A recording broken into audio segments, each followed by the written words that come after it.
Amin. Silakan duduk, ibu-ibu yang terkasih. Shalom. Bagaimana kabarnya hari ini? Luar biasa ya, walaupun lagi ada masalah tetap luar biasa ya, karena Tuhan kita Tuhan yang luar biasa. Saudara, hari ini saya pengen kita sama-sama belajar tentang satu tokoh dalam Alkitab. Ya, biasanya tokoh dalam Alkitab tercatat karena kebaikannya, karena luar biasanya, tapi kali ini tidak. Dan ini seringkali disangkut pautkan dengan wanita. Makanya kalau ada perempuan yang jahat, orang bilang begini, ih itu memang ada roh Isabel. Ya, seringkali dengar ya, ih itu memang Isabel. Kita seringkali mengucapkan, tapi hari ini mari kita belajar sama-sama. Apa sih dosa Isabel itu yang akhirnya membuat Tuhan itu murka dan bahkan namanya tercatat sebagai orang yang paling jahat, saudara ya.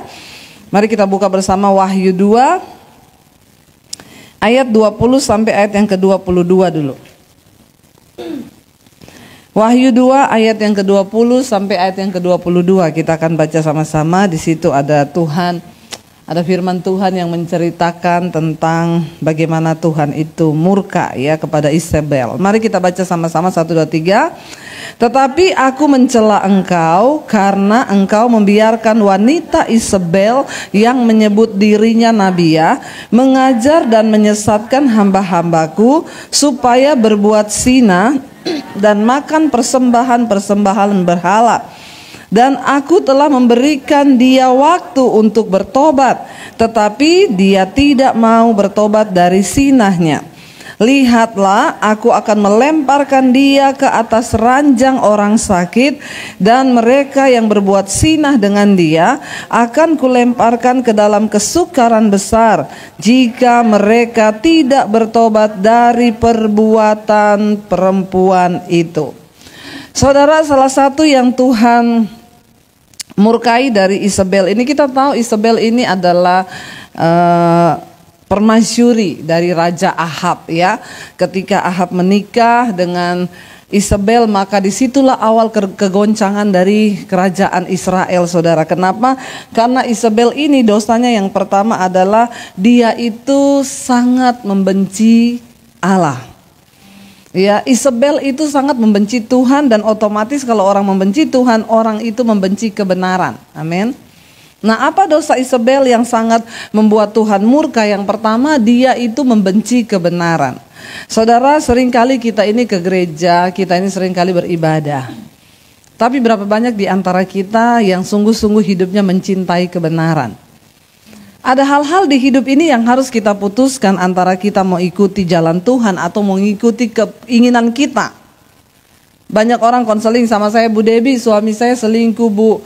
Ya aduh, saya sudah coba ngalah tapi tetap nggak bisa, Bu. Gimana ya caranya? Saya bilang berdoa. Dia balas, cuma berdoa, Bu. Saya bilang, ya iya, nggak ada yang lain. Dan tetap layani suami. Berdoa dan layani suami. Iya, yang lain nggak ada, Bu, pilihan. Enggak lah, maunya pilihan yang lain apa? Misalnya cerai gitu. Ya, semua orang pengen cari jalan pintas. Hidup ini bukan soal kita ini menderita atau kita ini, tapi percayalah saudara, mari kita melihat dengan cara pandangnya Tuhan. Amin.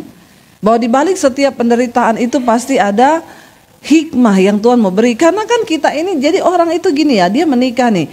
Ya saya tanya sama ibu itu, ibu kenapa mau bercerai sama suami? Ya kan siapa yang tahan, Bu, diginiin, Bu? Ya dulu waktu menikah siapa yang suruh nikah? Ya ibu sendiri kan? Ya iya sih, saya sendiri. Ya lah, sekarang harus bayar harga, Bu. Karena kalau ibu bercerai, ibu nikah lagi sama orang lain, belum tentu. Sekarang itu saudara, banyak orang itu yang coba-coba ya. Saya lebih suka sekarang konseling orang yang bukan Kristen daripada orang Kristen. Benar. Ya, lewat channel YouTube saya ada begitu banyak orang yang diberkati lewat kebenaran firman. Saudara tahu, orang yang bukan Kristen itu banyak yang dengerin khotbah-khotbah saya di YouTube. Ada yang bilang, ibu saya bukan orang Kristen, tapi saya selalu nonton khotbah ibu. Kenapa? Karena saya mencintai kebenaran. Wow, bukan Kristen. Dan mereka kalau konseling itu gini, Bu, tolong, Bu, doakan saya, Bu, apakah Tuhan itu masih berkenan? Saya pengen mengerti jalan kebenaran, Bu. Saya pengen hidup sungguh-sungguh dalam kebenaran. Itu orang yang bukan Kristen. Kalau orang Kristen konselingnya saudara, Bu, saya udah sama suami gak cocok Bu, mau tanya dong, orang Kristen boleh cerai? Ya itu saudara.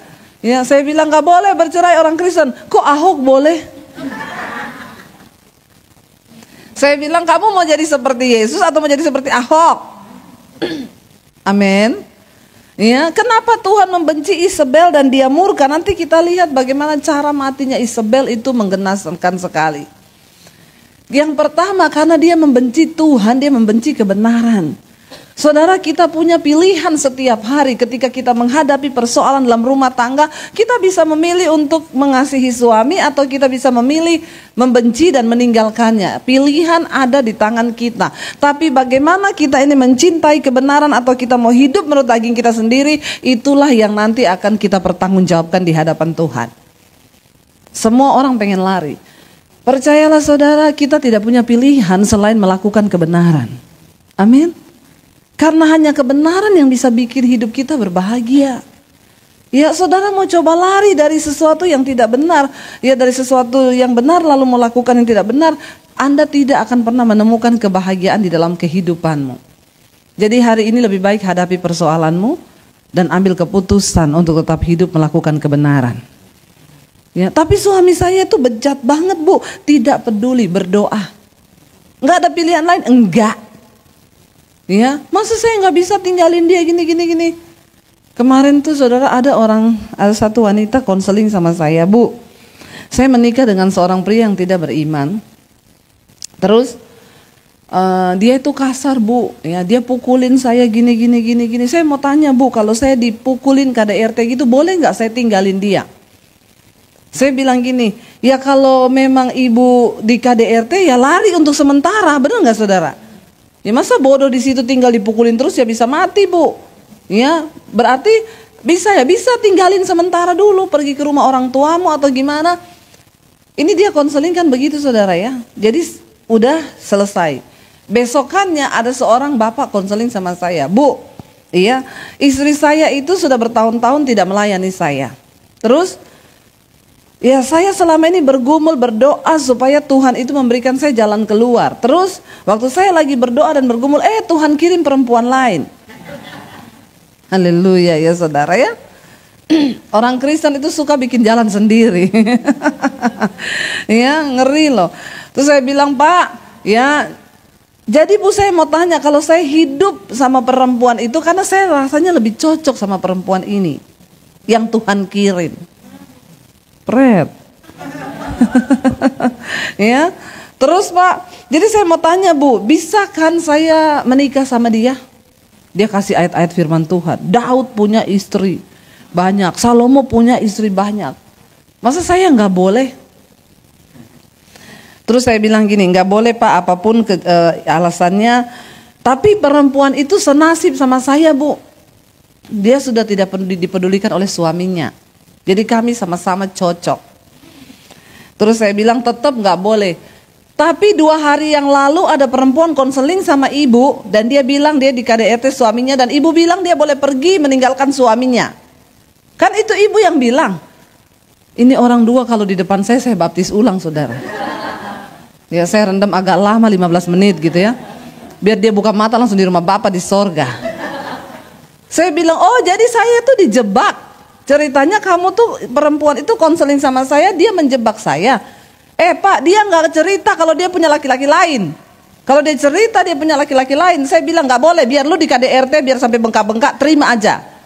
Ngeri nggak saudara orang Kristen sekarang ya? Jadi dia konseling sama saya. Waktu saya bilang bisa Bu tinggalin dulu, dia bilang sama laki-laki itu boleh, kata Bu Debbie, boleh. Saudara orang Kristen sekarang kalau konseling itu bukan cari kebenaran, tapi cari pembenaran. Ngeri loh. Jadi hamba Tuhan sekarang tuh harus hati-hati. Makanya saya tuh sekarang kalau ada orang konseling langsung ngomong, Bu suami saya kasar, suami saya langsung tanya, Anda punya pil? Karena biasanya begitu tuh. Ya. Jadi saudara mengerikan ya, ternyata apa yang saya disampaikan sama, tapi kan ibu bilang boleh dia tinggalkan suaminya. Lah perempuan yang konseling itu, itulah yang Tuhan kirim buat saya.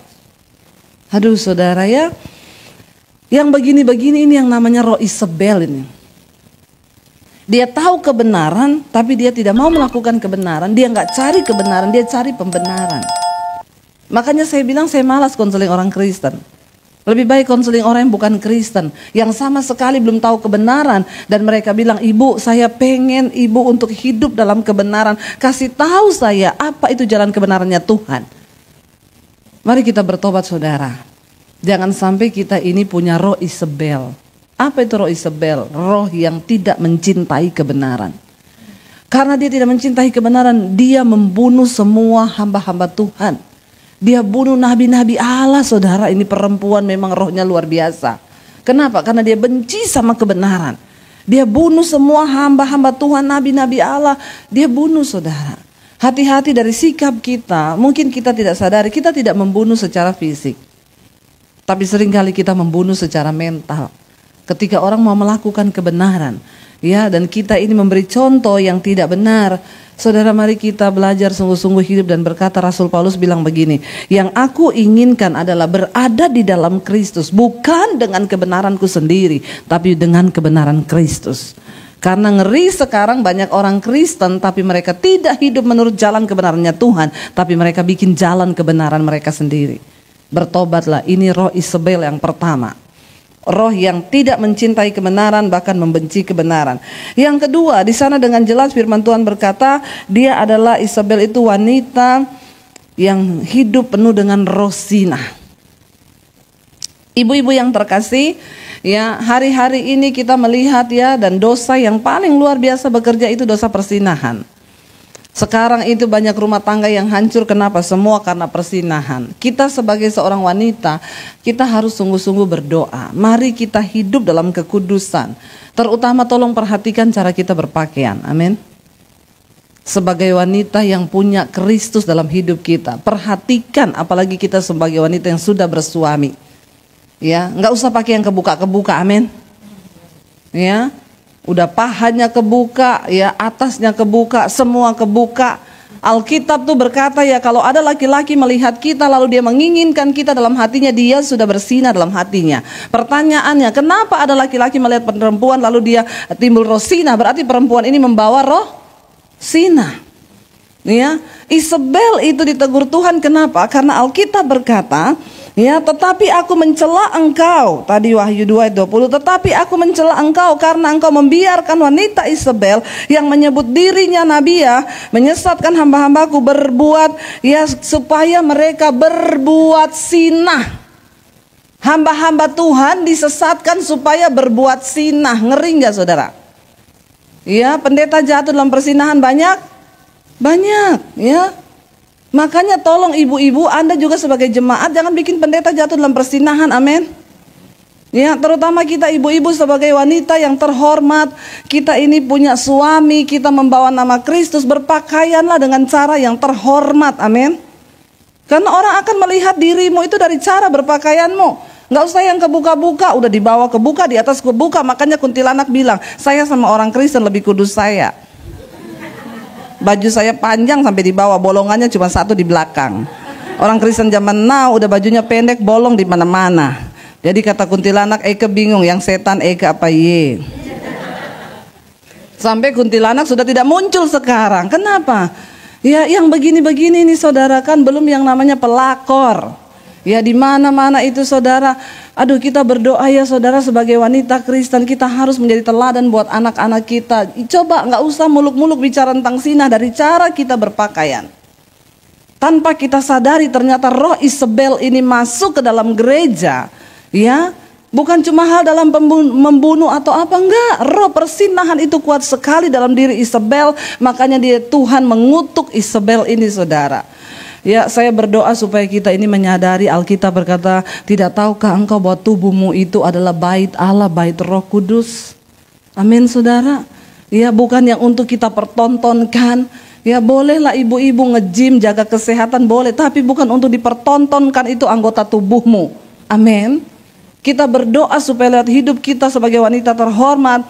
Ya, apalagi ke gereja udah pakai rok mini, saudara, pangku kaki, duduk di depan lagi. Kalau yang khotbah perempuan kayak saya masih bagus. Kalau yang khotbah bapak-bapak, dia khotbah sambil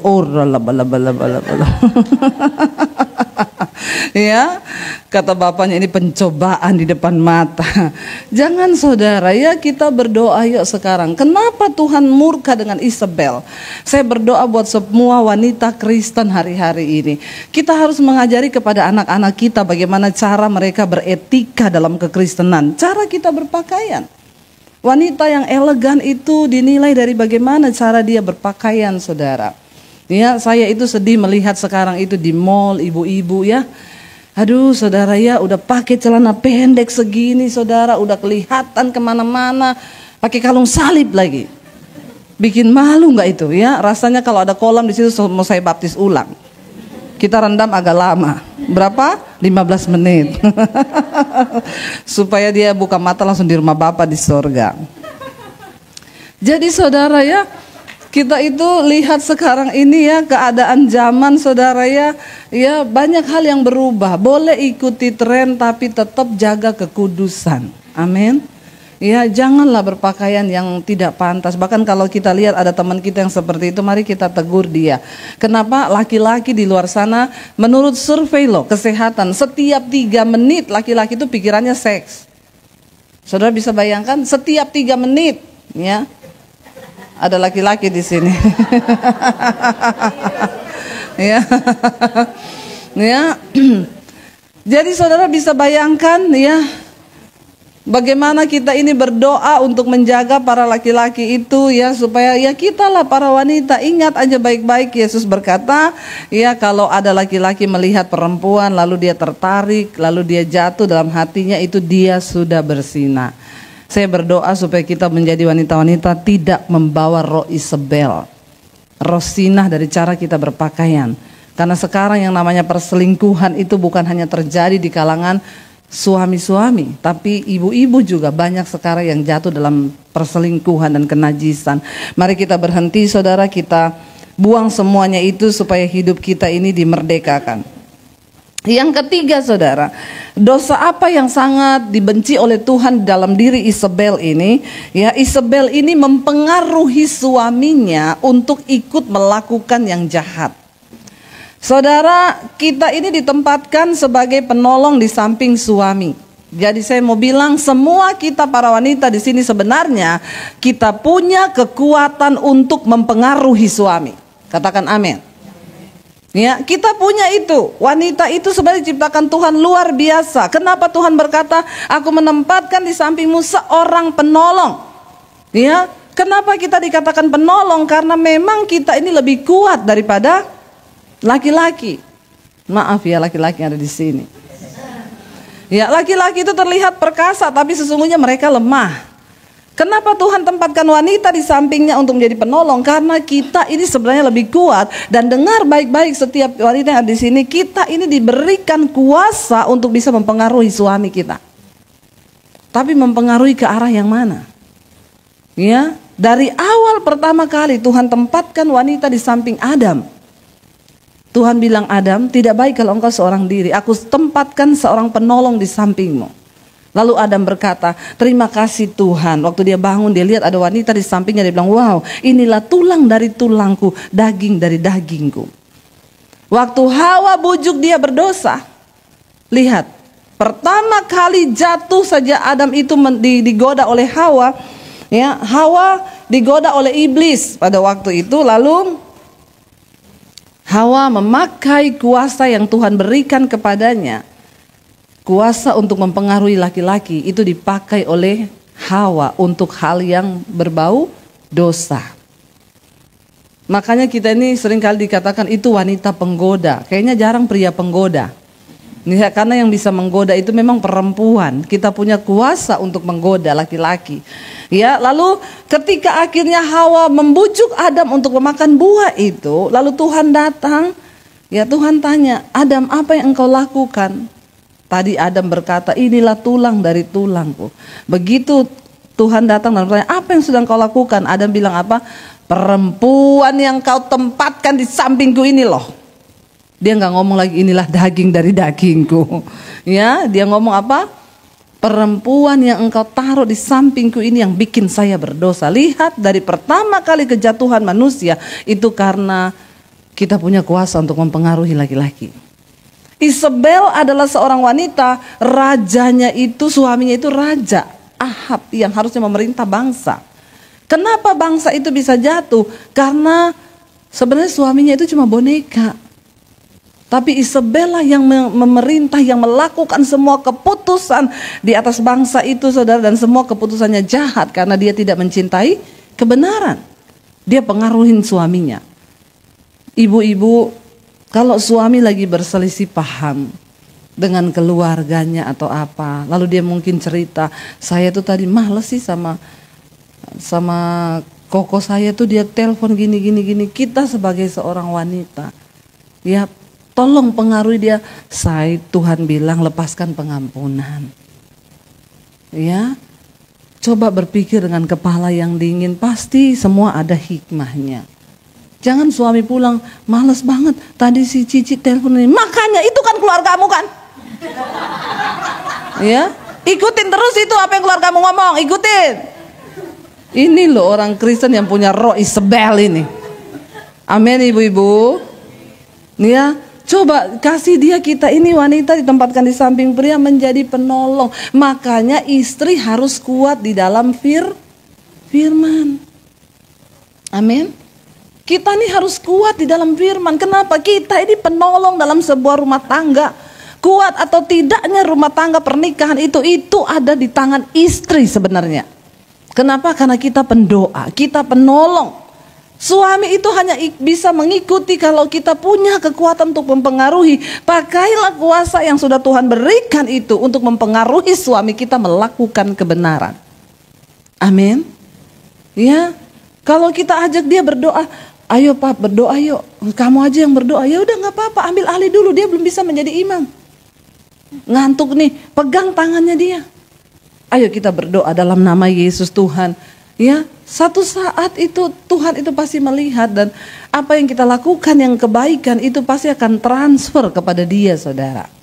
Ya, jangan setiap kali kita berantem, ya kamu kan nggak bisa jadi imam yang baik dalam rumah tangga. Apa itu pendeta ngomong kamu itu laki-laki gini-gini? Please, ya jangan bawa roh Isabel di dalam rumah tangga kita. Amin. Terus ingatin suami dengan firman Tuhan. Ya, dia mau pergi kerja, doain dalam nama Yesus aku berdoa ya. Saya percaya nanti pasti Tuhan akan memberkati engkau. Saudara, saya sudah bersaksi di sini, ada seorang ibu, dia telepon saya, Bu Debbie, saya lihat channel YouTube ibu, iya saya mau sharing sama ibu. Suami saya kemarin kena pelakor, Bu. Jadi pelakor itu datang menawarkan saham. Ya, hati-hati ibu-ibu ya. Memang di luar sana pelakor itu lebih mencari bidikan mereka itu bukan cowok bujangan ya, tapi bidikan mereka itu bapak-bapak yang berduit. Ya, sekali lagi karena memang bapak-bapak itu lebih punya hati kan, harta dan properti. Jadi menjadi bidikan mereka dengan berbagai cara itu dimasukin. Dia bilang awalnya perempuan itu nawarin saham, Bu, ke suami saya ya. Dia telepon, Pak saya dari ini bisa ketemu gini. Akhirnya karena tiap hari menggoda, suaminya kasih waktu ketemu lah. Nggak tahu ketemu di mana. Waktu ketemu sekali, kayaknya suaminya dikenain mantra. Sekarang itu mereka bekerja pakai kuasa gelap. Saya nonton tayangannya Tony Daud, itu dia dulu dukun kan saudara. Dia bilang mantra itu bisa kena dalam pasangan suami istri yang tidak harmonis.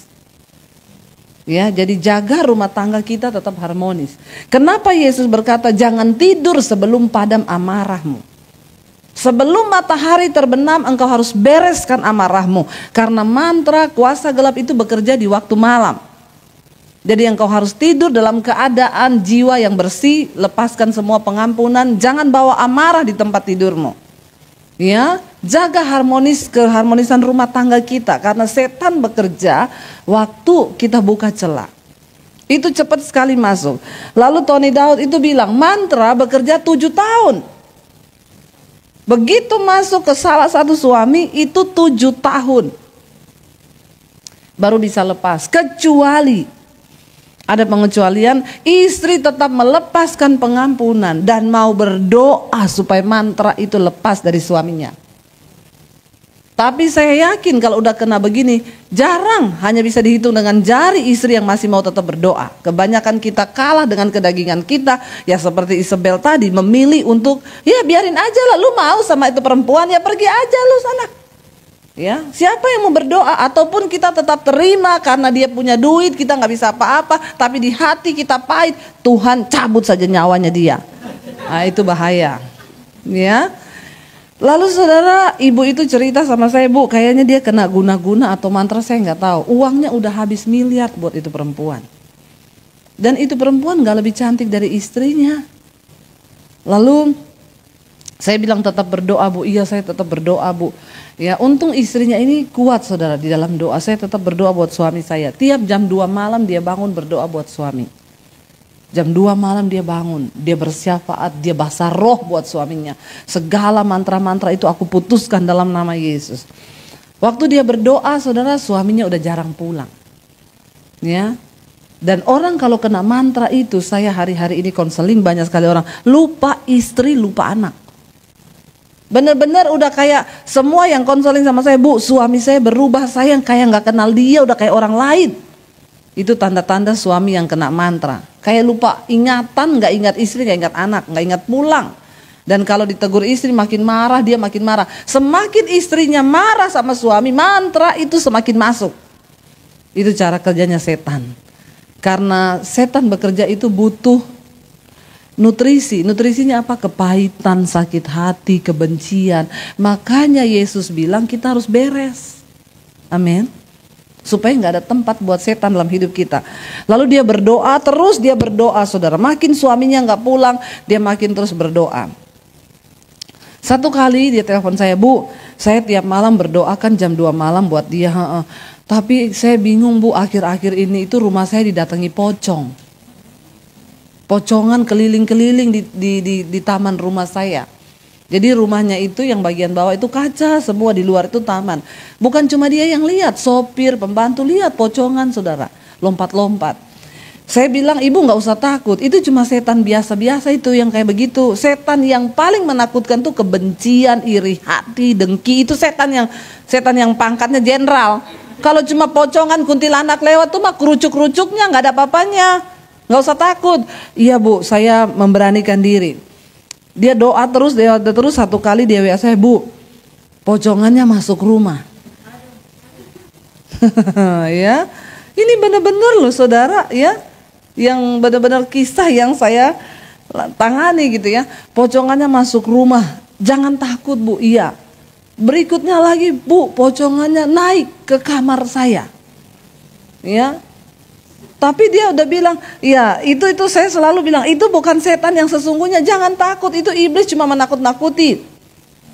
Sampai akhirnya itu pocongan masuk kamarnya dia, berdiri di sampingnya dia lagi berdoa. Tapi dia bilang, saya nggak takut Bu, saya tengking, hilang. Ya, hilang. Saya bilang berarti setannya udah mulai panas. Karena istrinya nggak benci suaminya, tapi dia menangis dan lepaskan pengampunan. Dia terus berdoa buat suaminya, Satu kali dia bilang sama saya, Bu, ajaib loh, suaminya pulang jam 3 pagi, gedor-gedor rumah, gedor pintu kamar, suruh bukain, begitu dibuka, nangis tersungkur di bawah kakinya dia.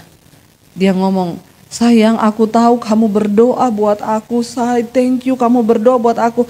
Tahu nggak tadi saya bangun, saya lihat perempuan di samping saya itu tidur, dia kayak mak lampir, nenek-nenek tua. Ya, dan saya ketakutan, lari pulang, dia kasih HP-nya ke istrinya, nih kamu pegang HP-nya, saya nggak mau ada hubungan apa-apa sama dia, please. Lalu istrinya berdoa sama Tuhan, dikasih tahu pasti ada barang-barang yang dia taruh di tempatnya suamimu. Dibongkar, saudara, ketemu di dalam satu pulpen itu ada keris kecil sekali dimasukin dalam pulpennya suaminya. Ya, saudara lihat setan itu bekerja sekarang luar biasa loh. Makanya kita wanita-wanita harus punya iman yang kuat. Akhir zaman ini setan berusaha memporak-porandakan rumah tangga. Ujung-ujungnya, buntut-buntutnya semua baliknya kemana? Uang. Ya, emang para pelakor itu benar-benar cinta? Ya enggak lah. Lihat udah miliar-miliar saudara, ditarik terus kerjasama sama dukun tuh. Dukun yang baca-baca. Tapi Alkitab berkata kuasa Tuhan itu lebih besar dari segala kuasa yang ada dalam dunia ini. Tapi kita harus berjaga-jaga, jangan sampai tertipu. Kenapa? Karena kita punya keinginan daging. Makanya jaga keharmonisan rumah tangga. Amin. Alkitab berkata ibu-ibu istri kita ini seperti pokok anggur yang baik dalam rumah tangga. Biarlah kemanisan kita itu bisa dicicipin sama suami. Tolong layani suamimu dengan baik, amin. Bangun pagi layani dia minum apa, mau minum jus, minum apa. Dari tanganmu, bukan dari tangan pembantu. Amin ibu-ibu. Yang amin cuma sedikit. Ya. Jangan dari pembantu yang mbak tolong potongin pepaya, mbak tolong potongin itu apel, mbak tolong please ya. Ada yang bilang gini, saya khotbahin Amsal 31, istri yang cakap dia bangun waktu hari masih gelap, dia menyediakan makanan buat seisi rumahnya. Ada ibu-ibu sosialita yang gak terima dan ngomong gini, Bu, kita kan ibu-ibu orang kaya punya pembantu, ngapain juga kita yang harus bangun. Saya bilang itu istri di Amsal 31, itu istrinya orang kaya. Coba saudara baca baik-baik. Dia punya banyak pelayan, tapi dia bangun hari masih gelap. Dia mengatur pekerjaan untuk para pelayan-pelayannya. Jadi tidak ada alasan kita sebagai istri tidak melayani suami kita. Amin. Yang belum melayani tolong besok pagi bangun. Ini kok menertawakan saya? Ampuni mereka Tuhan. Karena mereka tahu apa yang mereka lakukan ini. Benar ibu-ibu ya. Saya selalu bertanya kepada suami saya, bagaimana cara saya menghormati kamu? Suami saya bilang, kalau kamu itu bangun pagi, kamu siapin semua yang saya butuhkan, apa yang saya mau, itu tandanya kamu sudah menghormati aku. Dan saya melakukan itu. Setiap bangun pagi saya siapin semua sarapan. Ada mbak, tapi saya nggak pernah suruh mbak potong pepaya buat suami saya. Dengan tangan saya sendiri, itu berbeda. Kenapa? Waktu engkau melakukan firman Tuhan, maka firman itu akan berdampak dalam kehidupan rumah tanggamu. Amin. Lakukan kewajiban kita sebagai seorang istri yang benar, yang mencintai kebenaran. Anak-anakmu mau berangkat, tumpang tangan di atas kepalanya. Jangan anak pergi kerja, suami pergi kerja masih ngorok. Yang begini nih dibaptis, ulang. Rendam berapa lama? 15 menit. Udah pinter semuanya. Ya, biar dia buka mata langsung di rumah Bapa. Mari kita lakukan kewajiban kita. Jangan anggap sepele apa yang firman Tuhan katakan. Ya, istri yang takut akan Tuhan tuh mahkota suaminya. Dia bangun waktu hari masih gelap. Dia menyediakan semua makanan seisi rumahnya. Suaminya tidak takut karena dia berpakaian rangkap. Dia tertawa tentang hari depan. Tidak ada kekhawatiran dalam hatinya. Kenapa? Karena dia mencintai kebenaran. Please ibu-ibu, jaga rumah tanggamu dalam keharmonisan. Supaya tidak ada celah suamimu. Masa lagi kayak begini, cari uang aja susah. Ya. Terus suamimu tidak terlayani, di rumah emosi, dia pergi keluar, ketemu di sana para pelakor itu halus lembut. Alkitab berkata di dalam kitab Amsal, perempuan jalang itu bibirnya meneteskan madu. Ya, itu ada di Amsal. Para pelakor itu mulutnya meneteskan madu. Sementara istri di rumah mulutnya penuh dengan racun. Bagaimana suami bisa dikuatkan? Mari kita buang roh Isabel dari dalam kehidupan rumah tangga kita, amin. Kita menjadi istri-istri yang benar-benar menjadi penolong bagi suami kita. Apalagi keadaannya lagi begini, tetap dorong dia, pengaruhi suamimu untuk mencintai Tuhan. Kalau tidak bisa dengan kata-kata, dengan doa. Menangis di kaki Tuhan. Supaya suamimu mencintai Tuhan. Kenapa? Jangan coba cari laki-laki lain, gak usah lah. Ya, dapat laki-laki lain tinggal lebih baik dari suami kita kok. Apa yang ada di depan mata sudah itu yang terbaik. Gak usah lihat rumput tetangga lebih hijau. Ya, lihat saja apa yang ada di depan kita, itu yang harus kita jalani. Amin. Gak usah ngomong itu ya teman saya sama suaminya kok bahagia banget. Ya, kita semua punya jalan hidup masing-masing. Tetap melakukan firman Tuhan, itu bagian kita. Yang berikutnya, apa yang dimaksud dengan roh Isabel yang kita nggak boleh ada? Saudara coba kita buka 1 Raja-Raja 21. Kitab 1 Raja-Raja 21, kita akan lihat saudara bagaimana Isabel ini benar-benar menjadi istri yang luar biasa jahatnya. Di sana ada satu kisah, kita akan baca sama-sama secara bergantian. Judul perikopnya adalah kebun anggur Nabot, ya. Ayat 1, sesudah itu terjadilah hal yang berikut. Nabot orang Yisrael mempunyai kebun anggur di Yisrael di samping istana Ahab orang Samaria. Jadi Ahab ini suaminya Isabel kan punya istana, di sampingnya dia itu ada kebun anggur. Baca ayat yang kedua, 1, 2, 3. Berkatalah Ahab berikanlah kepadaku supaya kujadikan kebun sayur, sebab aku akan memberikan kepadamu kebun anggur yang lebih baik daripada itu atau jikalau engkau lebih suka, aku akan membayar harganya kepadamu dengan uang. Jadi ini Ahab ini suaminya Isabel ini orangnya tamak. Raja, udah punya istana. Saya mau tanya, istana itu kira-kira kecil atau besar? Namanya juga raja. Rumah istananya pasti besar, tapi dasar orangnya penuh dengan ketamakan, hatinya tidak pernah puas.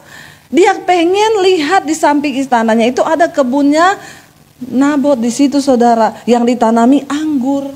Dia hatinya pengen. Kalau kita sebagai istri, ya, kira-kira suami kita, apalagi lihat ayat yang ketiga, jawab Nabot kepada Ahab, kiranya Tuhan menghindarkan aku daripada memberikan milik pusaka nenek moyangku kepadamu. Waktu Ahab tanya mau beli kebun itu, Nabot jawab apa? Kiranya Tuhan menghalangi aku untuk menjual ini tanah warisan kepunyaan nenek moyang. Saya nggak mungkin jual. Tuhan jauhkan daripadaku sebagai orang yang mata duitan atau kepengen apa. Kalau kita lihat di sini mentalnya Ahab sama mentalnya Nabot, ya, siapa yang lebih berpuas diri? Nabot, dia mungkin cuma punya itu. Ahab tawar dengan harga tinggi, saya kasih kebun yang lebih baik, mungkin lebih luas. Saya kasih dengan harga uang yang lebih mahal kalau kamu mau. Tapi Nabot bilang apa? Tuhan, jauhkanlah kiranya daripada aku, jangan hatiku kepengen uang lalu aku menjual tanah warisan ini punya nenek moyangku. Kalau kita punya suami, lalu dia kepengen ada sesuatu yang begitu, lalu orangnya yang punya tanah nggak kasih, kira-kira kita ini kasih nasihat apa sama suami? Tolong ibu-ibu, jawab saja, tidak usah takut. Kalau salah saya tidak hukum, kalau benar juga tidak dapat sepeda. Ya, siapa yang mau jawab? Kalau suami kita sudah punya rumah gede, masih kepengen orang punya, lalu orang itu nggak mau kasih, kita jawab, kita nasihati sama suami kita apa? Ya, atau karena lagi di sini jadi jawabannya semua bagus. Karena nggak mau sama Isabel. Jadi jawabnya semua gitu ya. Udahlah say, kan rumah kita juga udah gede. Kamu juga mau buat apa ini? Istana kan besar sekali. Ngapain lagi sih? Cukupkanlah dirimu dengan apa yang ada padamu. Beneran? Halo. Kalau lagi mau beli tas, terus suaminya nggak kasih. Ini sih contoh kasusnya berbeda, tetapi nilainya sama. Lagi mau beli tas, terus suami bilang, tasmu kan udah banyak, ngapain sih beli-beli terus yang mahal-mahal? Hello, ibu-ibu jawabnya apa? Pergi beli duluan. Nah, ini saya baptis ulang lagi. Enggak 15 menit, kalau ini 20 menit. Ya, saya rendam agak lama. Ibu-ibu, kita itu ditempatkan sebagai seorang penolong. Kalau saya mau beli apa aja, saya tanya dulu sama suami. Sekalipun saya punya uang sendiri, saya mau beli apa, saya tanya, saya boleh? Dia bilang nggak boleh, enggak. Amin. Halo ibu-ibu, kenapa kita harus hidup sampai seperti itu? Kita sedang melakukan firman Tuhan, itu membentuk kita belajar mengalahkan keinginan daging kita. Karena kalau keinginan daging kita nggak dikalahkan, kita jadi seperti Isabel. Makanya itu sering kita dengar orang bilang, "Ih, kayak Isabel." Kita nggak ngerti apa itu roh Isabel yang gini-gini. Kalau engkau punya keinginan, suamimu ngomong jangan, ya jangan. Demikian sebaliknya, suami punya sesuatu dalam ketamakan yang pengen gini, kita juga nasihati. Kalau suami itu lihat hidup kita bijaksana, kita bukan tipe wanita yang menghambur-hamburkan uang untuk sesuatu yang sifatnya kedagingan. Saya yakin Saudara punya kekuatan untuk mempengaruhi suamimu. Kenapa? Karena dia melihat betapa saleh dan sucinya hidup istrinya itu. Amin. Kenapa saya juga ngomong ke suami saya apa, dia pasti dengar. Karena dia ngomong saya apa, ya saya dengar. Pernikahan itu dibangun dengan sebuah komunikasi, bukan cuma lewat mulut, tapi lewat hati. Amin. Ketika kita belajar melakukan firman Tuhan, maka disitulah kekuatan kita. Bagaimana kita bisa mempunyai kekuasaan untuk mempengaruhi suami? Waktu engkau belajar taat kepada firman Tuhan. Alkitab berkata, jika ada suamimu yang belum bertobat, hai istri-istri, menangkanlah dia tanpa perkataan, hanya dengan perbuatan. Supaya ketika dia melihat perbuatan istrinya yang saleh itu, maka dia akan juga bertobat dan tunduk kepada kebenaran. Ini bukan saya yang ngomong, ini Alkitab yang ngomong. Dan kalau Alkitab ngomong itu salah? Enggak, selalu pasti benar. Kenapa suami kita nggak lihat dia bertobat? Karena kita juga tidak tunduk kepada kebenaran. Tapi kalau kita melakukan kebenaran, Alkitab bilang suami kita akan melihat kita betapa saleh dan murni iman istrinya. Dan saya percaya apa yang kita ngomong dia pasti dengar. Amin, ibu-ibu. Kita berdoa ya supaya kita menemukan benar-benar. Ya, lalu apa yang terjadi? Ayat yang keempat. Lalu karena Nabot nggak kasih ya, lalu masuklah Ahab ke dalam istananya dengan kesal hati dan gusar karena perkataan yang dikatakan Nabot orang Yisrael itu kepadanya, tidak akan kuberikan kepadamu milik pusaka nenek moyangku. Maka berbaringlah ia di tempat tidurnya dan menelungkupkan mukanya dan tidak mau makan. Agak-agak alay juga nih suaminya. Ya, sampai nggak mau makan gara-gara pengen tanah tapi nggak dikasih.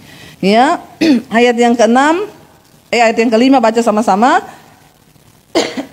Lalu datanglah Isabel istrinya dan berkata kepadanya, apa sebabnya hatimu kesal sehingga engkau tidak mau makan? Sebenarnya perhatian sih, benar nggak?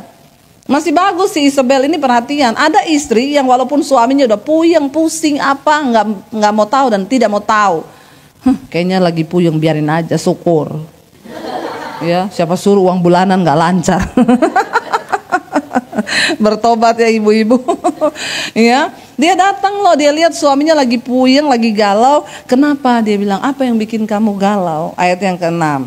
Lalu jawabnya kepadanya, sebab aku telah berkata kepada Nabot orang Yisrael itu, berikanlah kepadaku kebun anggurmu dengan bayaran uang. Atau jika engkau lebih suka, aku akan memberikan kebun anggur kepadamu sebagai gantinya. Tetapi sahutnya, tidak akan kuberikan kepadamu kebun anggur itu. Ayat 7. Kata Isabel, istrinya kepadanya, bukankah engkau sekarang yang memegang kuasa atas Israel? Ini ya, istrinya ya. Perhatikan saudara roh Isabel. Ya, bukannya gini, say, udahlah, istanamu kan udah gede. Ngapain lagi? Kalau ada ribut-ribut suami sama kakak-kakaknya, itu loh. Masa saya disuruh tanda tangan tanah yang mau dijual, masa saya nggak dapat bagian? Kita istri ngomongnya apa? Saya nggak usah, warisan kita hanya dari Tuhan.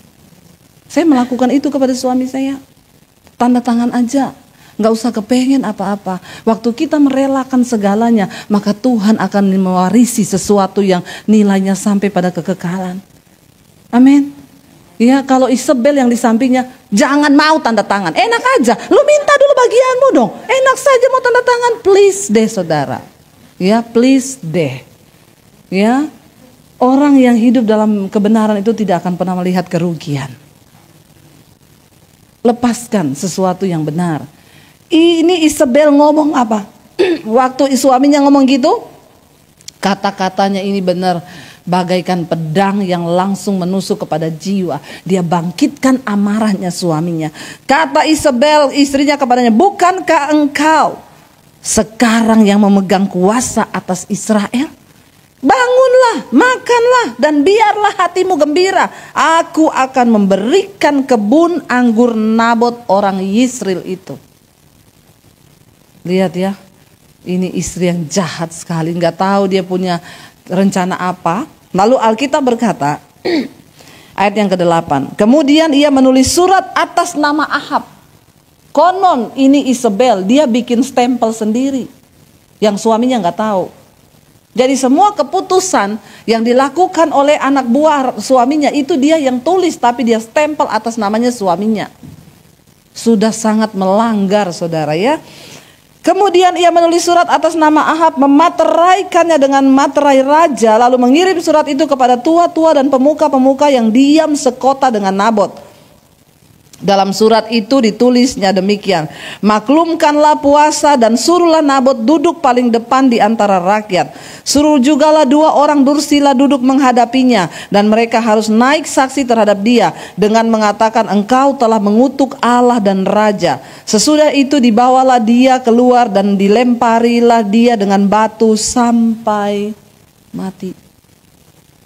Ya, dia bikin pemutarbalikan fakta. Ya, dia suruh hakimi Nabot karena dia sudah menghina nama Allah dan raja. Saudara, semua kebohongan yang engkau buat hari-hari ini mungkin di depan manusia tidak ketahuan, tapi ingat ada Tuhan yang melihat semua yang kita lakukan di bawah matahari ini. Alkitab berkata mata Tuhan menjelajah ke seluruh bumi melihat orang baik dan orang jahat, dan satu saat kita semua harus memberikan pertanggungjawaban itu di hadapan Tuhan. Jangan sembunyikan sesuatu hari-hari ini. Sebagai suami istri kita semua harus terbuka. Dia bertindak atas nama suaminya. Dia bunuh Nabot, saudara. Cuma gara-gara perkara ketamakan hati suaminya yang dia turuti. Lalu orang sekotanya, yakni tua-tua dan pemuka-pemuka yang diam di kotanya itu melakukan seperti yang diperintahkan Isabel kepada mereka, seperti yang tertulis dalam surat yang dikirimnya kepada mereka.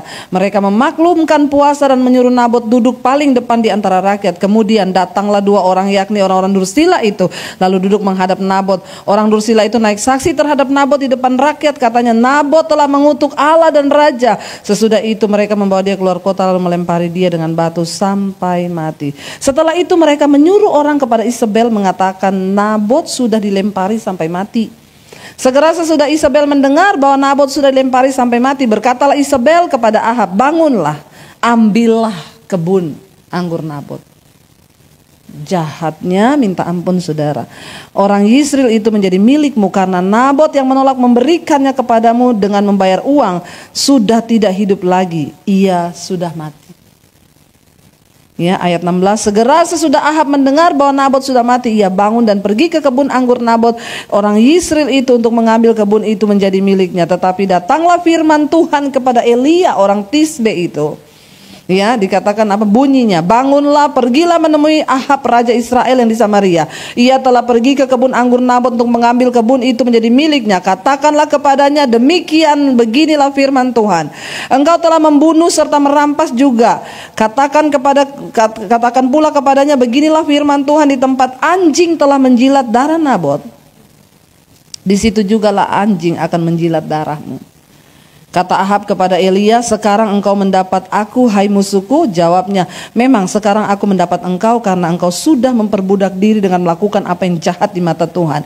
Sesungguhnya aku akan mendatangkan malapetaka kepadamu. Aku akan menyapu engkau dan melenyapkan setiap orang laki-laki dari keluarga Ahab, baik yang tinggi maupun yang rendah kedudukannya di Israel. Dan aku akan memperlakukan keluargamu sama seperti keluarga Yerobeam bin Nebat dan seperti keluarga Beasa bin Ahia, oleh karena engkau menimbulkan sakit hatiku, kata Tuhan, dan oleh karena engkau mengakibatkan orang Israel berbuat dosa. Juga mengenai Isabel, Tuhan telah berfirman, anjing akan memakan Isabel di tembok luar Yisrael.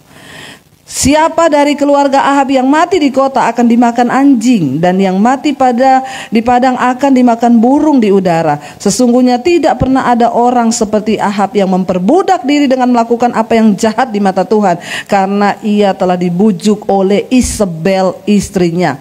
Bahkan ia telah berlaku sangat keji dengan mengikuti berhala-berhala, tepat seperti yang dilakukan oleh orang Amori yang telah dihalau Tuhan dari depan bangsa Israel. Saudara, tidak ada satupun yang tidak akan kita tuai di dalam hidup ini.